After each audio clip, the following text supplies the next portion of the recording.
Hi friends, എല്ലാവർക്കും splendid ഡേയ്സിൻ്റെ മറ്റൊരു പുതിയ വീഡിയോയിലേക്ക് സ്വാഗതം.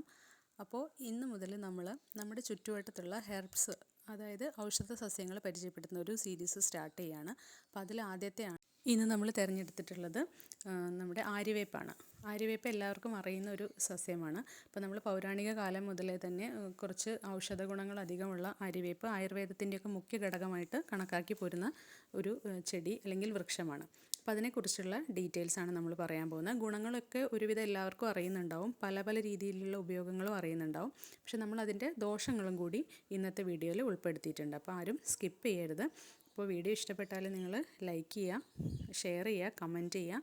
പിന്നെ ചാനൽ സബ്സ്ക്രൈബ് ചെയ്തിട്ടില്ലെങ്കിൽ ഒന്ന് സബ്സ്ക്രൈബും കൂടി ചെയ്യാം. അപ്പോൾ നമുക്ക് വീഡിയോയിലേക്ക് പോകാം. ആര്യവേപ്പ് അഥവാ നീം ട്രീ എന്നറിയപ്പെടുന്ന ആര്യവേപ്പ് നമ്മുടെ ഏഷ്യൻ രാജ്യങ്ങളിലാണ് കൂടുതലായിട്ട് കാണപ്പെടുന്നത്. അപ്പോൾ ഇതിൻ്റെ ഇലകൾ നമ്മൾ കണ്ടിട്ടുണ്ട്, കറിവേപ്പിൻ്റെയൊക്കെ ഇലകൾ പോലെ തന്നെ ഒരു തണ്ടിൽ നിന്നും രണ്ട് വശത്തേക്ക് പോകുന്ന തരത്തിലാണ് ഇലകൾ ഉണ്ടാവുക.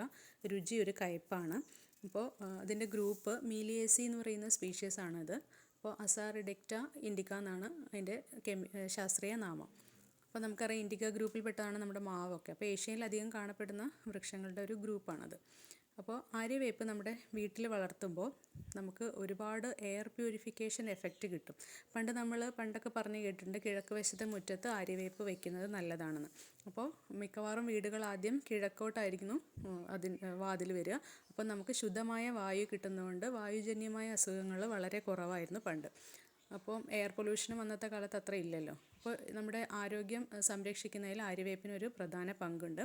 വായു ശുദ്ധീകരിച്ച് വായുവിലുള്ള ചെറിയ ബാക്ടീരിയസിനെയൊക്കെ നശിപ്പിക്കാനുള്ള കഴിവ്, ഒരു ആൻറ്റി ബാക്ടീരിയൽ എഫക്റ്റ് ഈ നമ്മുടെ ആര്യവേപ്പിന് ഉണ്ട്. അപ്പോൾ നമ്മൾ പറഞ്ഞു കയ്പ്പ് രസമാണ്. ആര്യവേപ്പിൻ്റെ ഇല നമ്മൾ പല പല മരുന്നുകൾക്കായിട്ട് ഉപയോഗിക്കാറുണ്ട്. മെയിനായിട്ട് സ്കിൻ ഡിസീസിന്, പിന്നെ തലയിലുണ്ടാകുന്ന താരൻ, അങ്ങനത്തെ കാര്യങ്ങൾക്ക്. സ്കിൻ ഡിസീസിന് നമ്മൾ പച്ചമഞ്ഞളും ആര്യവേപ്പിൻ്റെ ഇലയും കൂടിയൊക്കെ അരച്ചൊക്കെ തേക്കാറുണ്ട്. അത് സൗന്ദര്യ സംരക്ഷണത്തിൻ്റെയും ഭാഗമാണ്. പിന്നെ നമുക്കറിയാം ചിക്കൻ ബോക്സ് ഒക്കെ വരുന്ന സമയത്ത് നമ്മൾ ചെറിയ ചൊറിച്ചിലൊക്കെ ഒഴിവാക്കാൻ വേണ്ടിയിട്ട് ആര്യവേപ്പിൻ്റെ ഇല കൊണ്ടാണ് തടവി കൊടുക്കുന്നത്. അകത്തേക്ക് കഴിക്കുന്നതെന്ന് വെച്ചിട്ടുണ്ടെങ്കിൽ വായപ്പുണ്ണുകൾ, അതായത് മൗത്ത് അൾസേഴ്സ് കോമൺ ആയിട്ട് വരുമ്പോൾ ആര്യവേപ്പ് അരച്ചിട്ട് അത് കഴിക്കുന്ന, അല്ലെങ്കിൽ വെള്ളത്തിൽ കലക്കി അത് കുടിക്കുന്ന ഒരു രീതിയുണ്ട്. കുടലിലുണ്ടാകുന്ന ചെറിയ വ്രണങ്ങളും ഉണങ്ങാൻ നല്ലതാണെന്ന് പറയപ്പെടുന്നു. പിന്നീട് പ്രമേഹത്തിന് ആര്യവേപ്പിൻ്റെ ഇല കൊണ്ടുള്ള മരുന്നുണ്ടെന്ന് കേൾക്കുന്നുണ്ട്.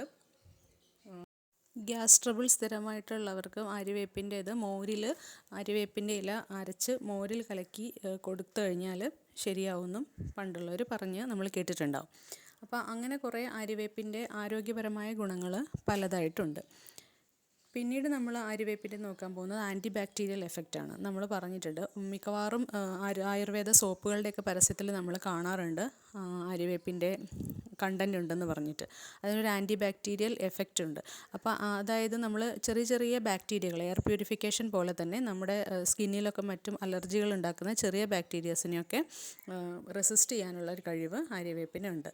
അപ്പോൾ നമുക്ക് താരനൊക്കെ ഉണ്ടെങ്കിൽ താളിയായിട്ട് ഉപയോഗിക്കുമ്പോൾ, കോമൺ ആയിട്ട് താളിയായിട്ട് ഉപയോഗിക്കുന്നത് തുളസി, ആര്യവേപ്പ്, മൈലാഞ്ചി, ചെമ്പരത്തിയുടെ ഇല, ഇതെല്ലാം കൂടി, കറിവേപ്പില, അതെല്ലാം കൂടി അരച്ചിട്ട് നമ്മൾ താളിയായിട്ട് ഉപയോഗിക്കുകയാണെങ്കിലും കുറേ താരനും മറ്റു പ്രശ്നങ്ങൾക്കുള്ള ഒരു പരിഹാരവും കൂടിയാണ് ആര്യവേപ്പ്.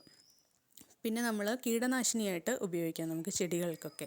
ചെറിയ തരത്തിലുള്ള പ്രാണികളുടെ ശല്യം ചെടികളിലൊക്കെ വരികയാണെങ്കിൽ ആര്യവേപ്പിൻ്റെ ഇല നമ്മളിതുപോലെ അരച്ച് കുറച്ച് നന്നായിട്ട് നേർപ്പിച്ചിട്ട് സ്പ്രേ ചെയ്ത് കൊടുക്കുകയാണെങ്കിൽ ആ ഇലകളിലുണ്ടാകുന്ന പറ്റിപ്പിടിച്ച് വരുന്ന ചെറിയ പ്രാണികളുടെയൊക്കെ ശല്യം പോയി കിട്ടും.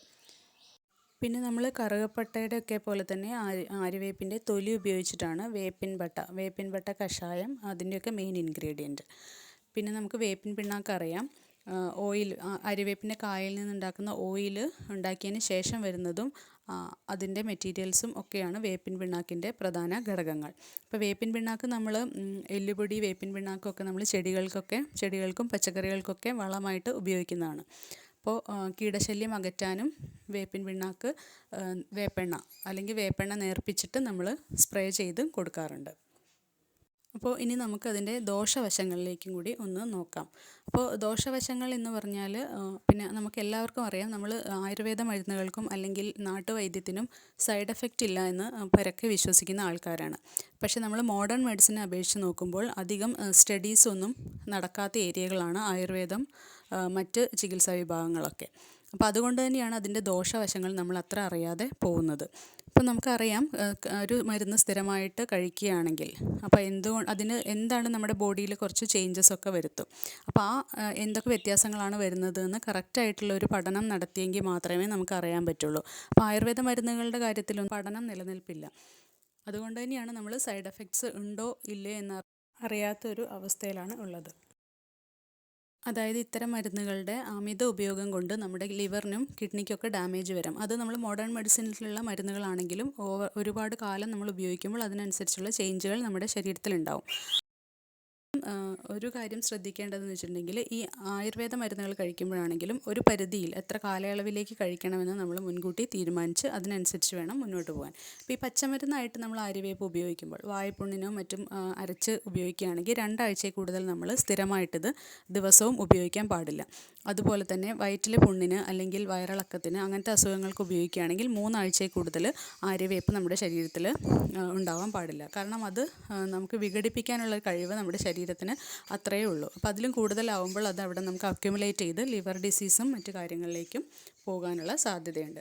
അപ്പോൾ ഇതാണ് അതിൻ്റെ മെയിൻ ആയിട്ടുള്ളൊരു ദൂഷ്യഫലം എന്ന് പറയുന്നത്. പക്ഷേ നമ്മൾ പുറമേയുള്ള ഉപയോഗങ്ങൾക്ക് അത് ബാധകമല്ല.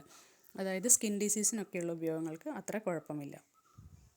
അപ്പോൾ ഇത്രയൊക്കെയാണ് ആര്യവേപ്പിൻ്റെ ദൂഷ്യവശങ്ങൾ. അപ്പോൾ നമുക്കറിയാം, അതിൻ്റെ ബെനഫിറ്റ്സ് ഈ ദൂഷ്യവശങ്ങളെക്കാൾ ഒരുപാട് അധികമാണ്.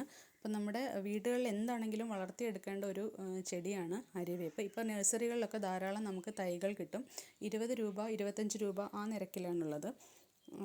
എന്നാൽ ചിലപ്പോൾ സിറ്റികളിലൊക്കെ അതിൻ്റെ ലഭ്യതയ്ക്കനുസരിച്ച് വിലയിൽ വ്യത്യാസം വന്നിരിക്കും. അപ്പോൾ പിന്നെ മിനിയേച്ചറായിട്ട് നമുക്ക് ഫ്ലാറ്റിലൊക്കെ വളർത്തിയെടുക്കാൻ പറ്റുന്ന തരത്തിലുള്ള തൈകളും ഇപ്പോൾ കിട്ടാനുണ്ട്. അപ്പോൾ നമ്മുടെ എയർ പ്യൂരിഫിക്കേഷനും പിന്നെ ചെറിയ ചെറിയ പൊള്ളലുകൾക്കും ചെറിയ സ്കിൻ ഡിസീസിനൊക്കെയുള്ള ഒരു നാട്ടുവൈദ്യം അല്ലെങ്കിൽ വീട്ടുവൈദ്യമായിട്ട് നമ്മൾ കൊണ്ടു നടക്കുന്ന ഒരു ആര്യവേപ്പ് നമ്മളെല്ലാവരും വീട്ടിൽ നട്ടു വളർത്തുന്നത് വളരെ നല്ലതായിരിക്കും.